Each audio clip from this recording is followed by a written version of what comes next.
आज हम देखेंगे हमारी केमिस्ट्री की first unit matter, nature and behaviour. ये जो यूनिट है हमारी, इसके अंदर 4 चैप्टर आते हैं और ये इंक्लूड करते हैं 25 marks according to CBSE syllabus. पहला चैप्टर हम यहाँ पे देख रहे हैं मैटर इन आवर सराउंडिंग।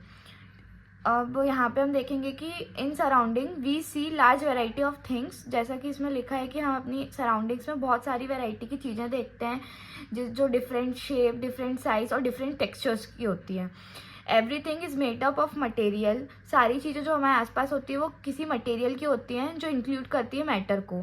जैसे कि स्टोन्स हो गए, क्लाउड्स हो गए और पार्टिकल्स ऑफ सैंड्स हो गए। सारी चीज़ें क्या इंक्लूड करती है? मैटर को इंक्लूड करती हैं। जैसे कि हमने पंच तत्व के बारे में भी पढ़ा है, air, earth, sky, fire and water. पांचों चीज़ों को मिला के नॉन लिविंग थिंग और लिविंग थिंग, सारी चीज़ें जो भी हमारे आसपास है इन पांचों चीज़ों को मिला के ही बनती हैं। अब इसमें हम देखते हैं फिजिकल नेचर ऑफ मैटर के बारे में। तो इसमें बोल रहा है, एक क्वेश्चन है, मैटर कंटिन्यूस होता है या पार्टिकल होता है? तो ये हम एक्टिविटी के जरिए देखेंगे कि मैटर पार्टिकल कैसे होता है। तो हम एक बीकर में वाटर लेंगे और उसमें हम सॉल्ट डाल देंगे। जब हम वाटर प्लस सॉल्ट को स्टिर करेंगे तो जो सॉल्ट है वाटर में इवनली मिक्स हो जाएगा, अच्छी तरीके से मिक्स हो जाएगा और ना उसका वॉल्यूम कम होगा ना ज़्यादा होगा। तो इससे हमको ये पता चलता है कि जो मैटर होता है वो पार्टिकल होता है। लास्ट एक्टिविटी में हमने देखा था जो मैटर होते हैं वो पार्टिकल्स होते हैं। इस एक्टिविटी में हमें देखने वाले कितने स्मॉल पार्टिकल्स होते हैं। उसके लिए हम क्या करेंगे, 2 से 3 क्रिस्टल लेंगे पोटेशियम परमैंगनेट के और उसको हम 100 ml ऑफ वाटर में डिज़ोल्व कर देंगे। जब हम पोटेशियम परमैंगनेट को 100 ml ऑफ वाटर में डिज़ोल्व करते हैं तो वो अपनी प्रेजेंस के तौर पे एक कलर दिखाता है, जिससे हमें पता चलता है कि पोटेशियम परमैंगनेट उस वाटर में डिज़ोल्व है।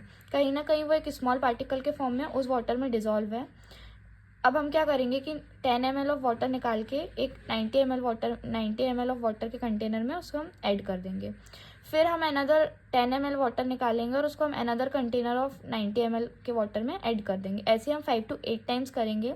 तो इससे हमें समझ में आएगा कि जब हम लास्ट टाइम जो वाटर है कंटेनर में डालते हैं उसमें कहीं ना कहीं फेडेड कलर होगा जो कि दिखाएगा पोटेशियम परमैंगनेट की प्रेजेंस। तो उससे हमें पता चलेगा जो वाटर है वो कलर्ड है। और कहीं ना कहीं हमें पता चलता है कि जो मैटर है वो बहुत ज़्यादा स्मॉल पार्टिकल्स के रूप में प्रेजेंट होता है, जिससे हम उसे कितना भी एक कंटेनर से दूसरे कंटेनर में ट्रांसफ़र करते रहें पर पोटेशियम परमैंगनेट की प्रेजेंस लास्ट कंटेनर तक रहेगी। अब हम आगे देखते हैं characteristics of particle of matter, जिसमें हमारे पास हैं 3 characteristics. Particle of matter have space between them, particles of matter attract each other, particles of matter are continuously moving. तो इसमें हम पहला वाला देखते हैं, particles of matter have space between them. इसमें क्या कह रहा है कि जो एक मैटर का पार्टिकल होता है उसमें कहीं ना कहीं स्पेस होता है, मतलब सारे पार्टिकल्स के बीच में थोड़ा बहुत स्पेस होता है। तो ये बोल रहा है कि हाँ, थोड़ा सा स्पेस होता है कि एक दूसरा मैटर का पार्टिकल उसमें डिज़ोल्व हो जाए। जैसे कि हम एग्जांपल लेते हैं मिल्क का। तो जो हमारा मिल्क है वो लिक्विड है और मिल्क के पार्टिकल्स के बीच में थोड़ा थोड़ा सा स्पेस है। जब हम उसमें एक कॉफ़ी पाउडर को ऐड करेंगे, लिक्विड में हम यहाँ पे सॉलिड को ऐड कर रहे हैं, तो यहाँ पे दोनों को मिला के सब्सटेंस बन जाएगा। सब्सटेंस कैसे बनेगा? क्योंकि मैटर के, मतलब जो मिल्क है हमारा मैटर, उसके पार्टिकल के बीच में स्पेस था, इस वजह से हमने वहाँ पे सॉलिड के कुछ पार्टिकल्स ऐड कर लिए, जिस वजह से हमको एक सब्सटेंस मिल गया। दूसरा देखते हैं, particles of matter attract each other. Particle जो होते हैं मैटर के वो एक दूसरे को अट्रैक्ट करते हैं। Particles of matter have force acting between them. सारे पार्टिकल्स के बीच में फोर्स होता है जो कि एक दूसरे को अट्रैक्ट करते हैं। फोर्स की पार्टिकल टुगेदर, उसी फोर्स की वजह से जो पार्टिकल हैं वो एक दूसरे के साथ जुड़े हुए हैं। अगर फोर्स नहीं होगा तो सारे पार्टिकल इधर उधर बिखर जाएंगे। जैसे कि गैसियस स्टेट के जो पार्टिकल्स होते हैं वो बहुत ही ज़्यादा दूर दूर होते हैं। क्यों? क्योंकि उनका जो फोर्स ऑफ अट्रैक्शन है जो उनके बीच का, वो बहुत ज़्यादा कम होता है। आगे देखते हैं, strength of particle varies from particle to particle. जैसे कि मैंने अभी बताया कि जो गैस का है वो बहुत ज़्यादा कम होता है, इस वजह से वो पार्टिकल्स बहुत दूर दूर होते हैं। लिक्विड का मीडियम होता है, इस वजह से वो लिक्विड स्टेट में होता है। और जो सॉलिड होता है उनका जो पार्टिकल का अट्रैक्शन होता है बहुत ज़्यादा होता है, इस वजह से सॉलिड स्टेट में प्रेजेंट होते हैं। Particles of matter are continuously moving. इसमें क्या बोल रहा है कि जो मैटर के पार्टिकल हैं वो कंटिन्यूसली मूव करते हैं क्योंकि वो पजेस करते हैं काइनेटिक एनर्जी को। When temperature rises particles move faster and faster. जब हम टेम्परेचर बढ़ाते हैं जो पार्टिकल्स होते हैं मैटर के वो फास्ट मूव करते जाते हैं क्योंकि उनकी जो काइनेटिक एनर्जी है वो भी बढ़ती जाती है। अब हमारा नेक्स्ट टॉपिक है डिफ्यूजन। डिफ्यूजन की डेफिनेशन है intermixing of particles of two different types of matter on their own is diffusion. इसका मतलब क्या, जब दो अलग अलग मैटर के पार्टिकल्स इंटरमिक्स होते हैं तो उसको हम डिफ्यूजन बोलते हैं। On heating the mixture diffusion become faster. जब भी हम मिक्सचर को हीट करेंगे तो जो टेम्परेचर है वो इंक्रीज करेगा, जो डिफ्यूजन है वो फास्ट हो जाएगा। Our next topic is state of matter, जहाँ पे हम 3 स्टेट के बारे में देखेंगे, सॉलिड स्टेट, लिक्विड स्टेट और गैसियस स्टेट। सबसे पहले हम देखते हैं सॉलिड स्टेट के बारे में।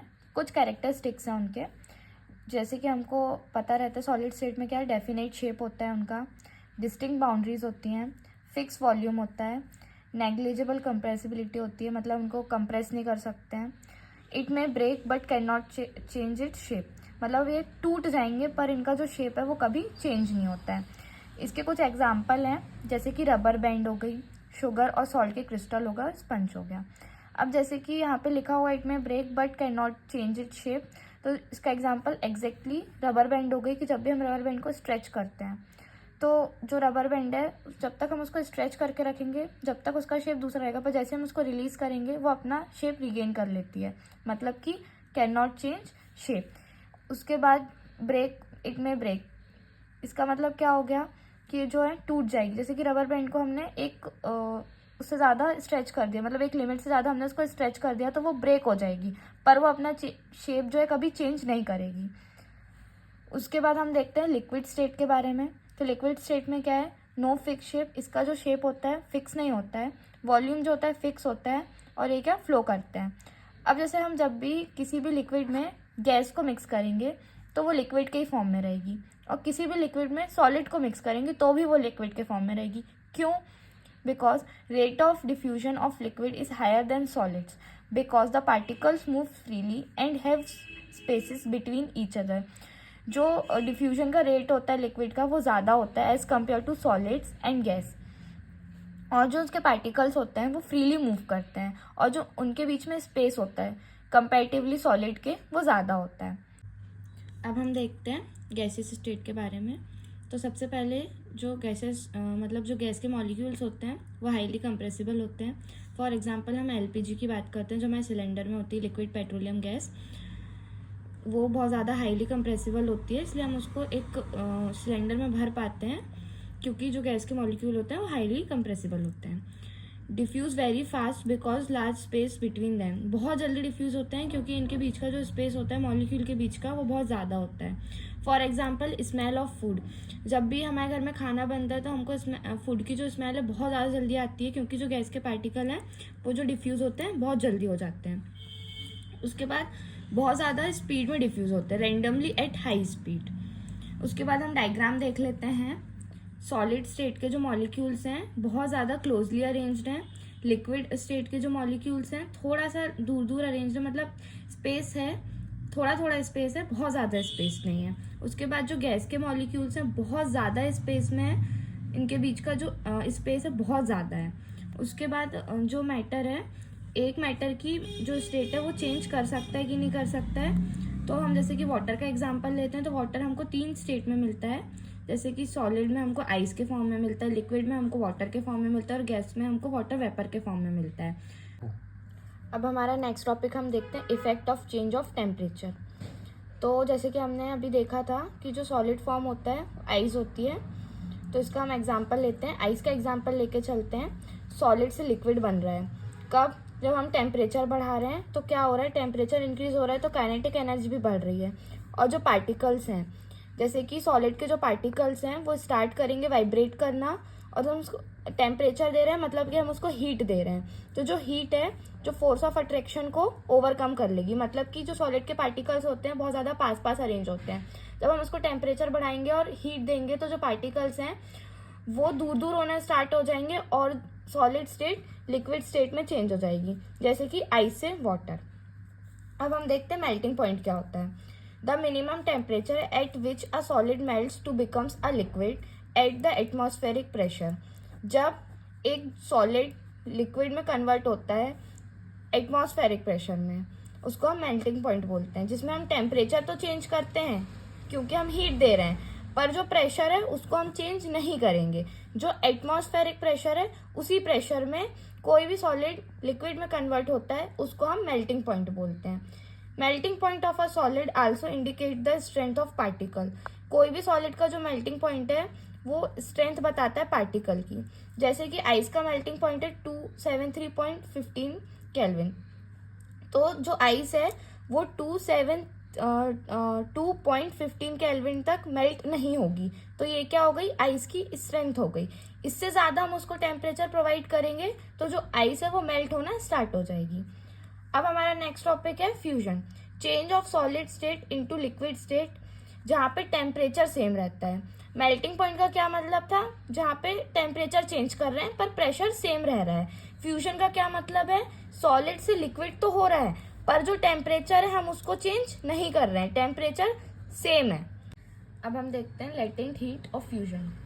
The amount of heat energy that is required to change 1 kg of solid into liquid at atmospheric pressure at its melting point is known as latent heat of fusion. इसको मैं आपको एक example से समझाऊंगी। यहाँ पे मैं आइस का example लेके समझा रही हूँ। जब आप 1 kg ऑफ आइस को लिक्विड में चेंज करोगे विदाउट, मतलब उसका जो एटमॉस्फेरिक प्रेशर उसको चेंज नहीं करोगे और जो मेल्टिंग पॉइंट है उसको भी चेंज नहीं करोगे। जैसे कि आइस का मेल्टिंग पॉइंट है 273.15 के, तो इतना ही रखोगे और जो एटमॉस्फेरिक प्रेशर में ही उसको रखोगे। सिर्फ जो आप एनर्जी दोगे उसको बोलते हैं लेटेंट हीट ऑफ फ्यूजन। इसको हम छुपी हुई एनर्जी भी बोलते हैं। अगला देखते हैं, when we give more heat to water particles have enough energy to break free from the force of attraction of each other. जब हम पानी को, मतलब जो पानी के पार्टिकल्स हैं उसको हम एनर्जी देते हैं ताकि वो एक दूसरे का जो उनका फोर्स ऑफ अट्रैक्शन है वो दूर, मतलब उससे फ्री हो जाए, तो उसको हम उसको हम कहीं ना कहीं लेटेंट हीट ऑफ फ्यूजन का एग्जांपल लेंगे। जो हम दे रहे हैं उसको लिक्विड से वेपर में चेंज हो रहा है, वाटर के जो पार्टिकल्स हैं वो ज़्यादा अपार्ट भी नहीं होते हैं और ज़्यादा पास भी नहीं होते हैं, तो जब हम उनको एक एनर्जी देते हैं और वो फ्री हो जाते हैं अपने फोर्स ऑफ अट्रैक्शन से, तो वेपर के फॉर्म में कन्वर्ट हो जाते हैं। अब हम आगे देखते हैं latent heat of vaporisation. Particle in steam that is in water vapour. Water vapour का मतलब क्या, एट 100 डिग्री सेल्सियस, मतलब कि पानी जब 100 डिग्री सेल्सियस में होता है उसको हम वाटर वेपर बोलते हैं। Have more energy that of water at same temperature. मतलब क्या कि जो वाटर वेपर होता है उसके पास ज़्यादा एनर्जी होती है एज कम्पेयर टू वाटर। एक से टेम्परेचर में, हम टेम्परेचर चेंज नहीं कर रहे हैं, उनका जो टेम्परेचर है वो सेम है। क्यों, because particles in steam have observed extra energy in the form of latent heat of vaporisation. क्योंकि जो पार्टिकल होते हैं स्टीम यानी कि वाटर वेपर, जो पार्टिकल होते हैं वो एब्जॉर्ब करते हैं एक्स्ट्रा एनर्जी, किस फॉर्म में, लेटेंट हीट ऑफ वेपराइजेशन के फॉर्म में। आगे हम देखते हैं एक छोटा सा टेबल चार्ट टाइप का है। सॉलिड स्टेट को जब हम हीट प्रोवाइड करेंगे तो लिक्विड स्टेट में कन्वर्ट होगा, और जब हम उसको कूल करेंगे तो वापस से वो सॉलिड स्टेट में कन्वर्ट हो जाएगा। उसके बाद जब हम लिक्विड स्टेट को हीट प्रोवाइड करेंगे तो गैसेस स्टेट में कन्वर्ट हो जाएगा। जैसे कि हमने देखा है वेपराइजेशन, वाटर को हम हीट करते हैं तो गैस के फॉर्म में कन्वर्ट हो जाता है, और वापस से जब हम उसको कूल करते हैं तो वापस से वो लिक्विड स्टेट में आ जाता है। State of matter can be change by changing temperature. हम टेम्परेचर को चेंज करके मैटर की स्टेट को चेंज कर सकते हैं, जैसे कि सॉलिड से गैस में चेंज करना। इसका एग्जांपल क्या, कैम्फर यानी कपूर। जब हम कपूर को जलाते हैं तो जो सॉलिड स्टेट में प्रेजेंट होता है और जब हम उसको जलाते हैं डायरेक्ट गैसेस स्टेट में कन्वर्ट हो जाता है। नेक्स्ट टॉपिक हम देखते हैं sublimation, a change of state directly from solid to gas without change into liquid state. मतलब कि सॉलिड से डायरेक्ट गैस में कन्वर्ट हो रहा है, वो लिक्विड स्टेट में नहीं आ रहा है। एग्जाम्पल इसका अगेन कैम्फर होगा, जो कि सॉलिड स्टेट से डायरेक्ट ही गैसेस स्टेट में कन्वर्ट हो रहा है। अब हम देखते हैं effect of change of pressure. Applying pressure and reducing temperature can liquefy gases. जब हम प्रेशर अप्लाई करेंगे और टेम्परेचर रिड्यूस कर देंगे तो जो गैस है वो लिक्विफाई हो जाती है। आगे हम देखते हैं ड्राई आइस के बारे में। ड्राई आइस क्या होती है? सॉलिड कार्बन डाइऑक्साइड होती है, उसको हम ड्राई आइस बोलते हैं। जब हम CO2 को कन्वर्ट करते हैं गैस के फॉर्म में, मतलब सॉलिड से गैस के फॉर्म में हम CO2 को कन्वर्ट करते हैं, तो ड्राई आइस के फॉर्म में हमको दिखती है। आगे हम देखते हैं ये वाला चार्ट। लिक्विड स्टेट को जब हम गैसियस स्टेट में कन्वर्ट करते हैं तो उसको हम वेपराइजेशन बोलते हैं। गैसियस स्टेट को हम जब लिक्विड स्टेट में कन्वर्ट करते हैं उसको हम कंडेंसेशन बोलते हैं। गैसियस स्टेट को हम जब सॉलिड स्टेट में कन्वर्ट करते हैं तो उसको हम डिपोजिशन बोलते हैं। सॉलिड स्टेट को जब हम गैसियस स्टेट में कन्वर्ट करते हैं उसको हम सब्लिमेशन बोलते हैं। सॉलिड स्टेट को जब हम लिक्विड स्टेट में कन्वर्ट करते हैं तो उसको फ्यूजन बोलते हैं। लिक्विड स्टेट को जब हम सॉलिड स्टेट में कन्वर्ट करते हैं जब हम उसको सॉलिडिफिकेशन बोलते हैं। अब हम देखते हैं हमारा नेक्स्ट टॉपिक, एवाप्रेशन। एवाप्रेशन का क्या मतलब होता है? जब हम लिक्विड स्टेट से गैसियस स्टेट में कन्वर्ट करते हैं, जैसे वाटर को वेपर में कन्वर्ट करना। The phenomena of change is liquid into vapours at any temperature below its boiling point. उसके बॉइलिंग पॉइंट से कम हम कभी भी वाटर को, उसका जो मतलब वो बॉयल होना स्टार्ट हो, उससे कम टेम्परेचर हम जब भी उसको प्रोवाइड करते हैं तो वो जो वेपर में कन्वर्ट हो जाता है। कोई भी टेम्परेचर हम उसको दे सकते हैं, कम ज़्यादा, इसके लिए कोई स्पेसिफिक टेम्परेचर ज़रूरी नहीं होता है। तो इस फिनोमेना को हम क्या बोलते हैं? एवाप्रेशन बोलते हैं। अब हम देखते हैं फैक्टर्स अफेक्टिंग एवाप्रेशन। 4 फैक्टर्स होते हैं। पहला हम देखते हैं an increase in surface area. जब भी हम सरफेस एरिया को बढ़ा देंगे तो रेट ऑफ एवाप्रेशन भी बढ़ जाएगा। दूसरा, एन इंक्रीज इन टेम्परेचर। जब हम टेम्परेचर को बढ़ाते हैं तो जो काइनेटिक एनर्जी वो भी इंक्रीज होती है, जो पार्टिकल्स हैं वो फास्टर मूव करते हैं, तो जो एवाप्रेशन का रेट है वो अगेन इंक्रीज हो जाता है। An increase in wind speed. An increase in wind speed. जब भी हमारी विंड की स्पीड है वो इंक्रीज होती है तो जो वाटर वेपर का अमाउंट है सराउंडिंग में वो कम हो जाता है, तो जो हमारा एवाप्रेशन का रेट है वो भी थोड़ा सा कम हो जाता है। अगला, डिक्रीज इन ह्यूमिडिटी। अगर ह्यूमिडिटी है वो डिक्रीज हो रही है तो जो वाटर इन एयर है वो इंक्रीज हो जाता है, मतलब कि जो हमारी सराउंडिंग में जो एयर है उसमें जो वाटर का अमाउंट प्रेजेंट है वो इंक्रीज हो जाता है और रेट ऑफ एवाप्रेशन जो है वो डिक्रीज हो जाता है। इसके बाद हमारे पास एक टर्म और है, हमारी लास्ट टर्म है ये, हाउ डज एवाप्रेशन कॉज कूलिंग। जब एवाप्रेशन होता है हमारे सराउंडिंग में तो वो कूलिंग कैसे करता है? तो जैसे कि वाटर है और वाटर जो है वो वेपर्स के फॉर्म में कन्वर्ट हो रहा है, तो उसको एक एनर्जी लग रही है, तो वो अपनी एनर्जी है वो लॉस कर रहा है। तो जो लॉस ऑफ एनर्जी है, तो एनर्जी रीगेन करने के लिए वो क्या करेगा? सराउंडिंग से थोड़ी सी एनर्जी लेगा, सराउंडिंग के जो मॉलिक्यूल्स होंगे उससे थोड़ी सी एनर्जी लेगा। तो जब वो वहाँ से एनर्जी लेता है, वहाँ से गेन ऑफ एनर्जी करता है, तो सराउंडिंग में थोड़ी सी कूलिंग होती है, तो इस वजह से एवाप्रेशन है वो कूलिंग को कॉज करता है।